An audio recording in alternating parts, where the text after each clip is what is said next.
Bonjour, c'est Marion Sigaud. Tout le monde sait que la Révolution a renversé la tyrannie des rois et inventé la République pour le bonheur du peuple. Tyrannie des rois et tyrannie des prêtres, les deux marchant la main dans la main pour opprimer la population. C'est d'ailleurs pour marquer la fin de l'ancienne oppression que les révolutionnaires ont inventé une grande et belle chose, le calendrier républicain. Au diable les saints et les fêtes ridicules de l'ancienne superstition. Place à la liberté et au progrès. On va quitter l'ancien mode de calcul qui part de la naissance du Christ et on va recommencer au premier Vendémiaire an 1, c'est-à-dire le 22 septembre 1792, jour de la naissance de la République. L'an 1, c'est l'an 1 du calendrier des Français qui, catholiques depuis Clovis, sont sommés de cesser de l'être.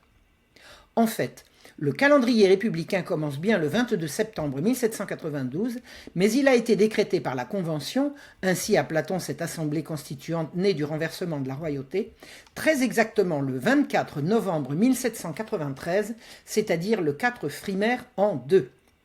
Au diable Noël, l'Assomption, Pâques et la Trinité, voici venu le temps de la vertu, le génie, le travail ou l'opinion.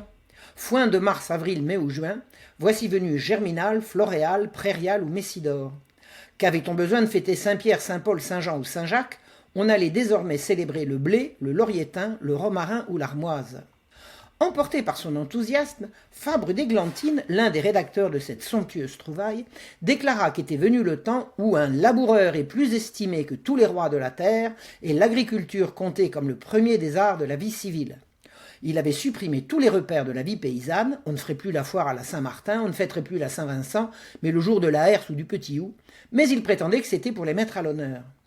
Des Français enfin libérés qui ont dû être contents, ce sont les ouvriers. Pour jeter aux oubliettes l'odieux système fondé sur des données bibliques, si on conserva le mois, on abolit la semaine. Quoi? Dieu aurait créé le monde en 6 jours et se serait reposé le 7e? Comment porter crédit à ces fadaises? Un peu de raison permettait de comprendre qu'il était bien plus logique de diviser le mois en 3 séquences de 10 jours plutôt qu'en 4 de 7 jours auxquels il fallait ajouter ici 2 jours et là 3. Ridicule. Au diable la superstition, à bas le dimanche, qu'en son temps l'encyclopédie avait déjà grandement dénoncé.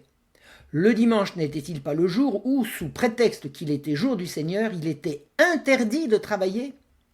Si on accordait, dit Diderot dans son dictionnaire, pour tous les dimanches la liberté du travail l'après-midi, ce serait une œuvre de charité bien favorable à tant de pauvres familles.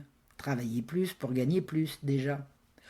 À l'égard même de ceux qui ne sont pas pauvres, ils n'iraient pas au cabaret dépenser au grand préjudice de leur famille une partie de ce qu'ils ont gagné dans la semaine. Ils ne s'enivreraient pas, ils ne se querelleraient pas, et ils éviteraient ainsi les maux que causent l'oisiveté et la cessation d'un travail innocent, utile pour eux et pour l'État. Eh oui, les Lumières, dont l'encyclopédie fut le fer de lance, avaient déjà bien compris que le dimanche était source de malheur pour la population.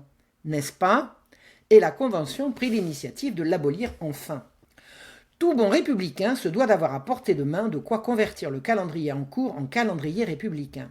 J'ai personnellement connu un directeur d'école qui était fier de m'annoncer qu'il n'était pas lui en août 2012 mais en Fructidor 220. Ah mais ce n'est pas parce que la réaction a décidé de revenir au calendrier superstitieux que les bons patriotes sont obligés de les suivre. C'est comme ça pour la gauche.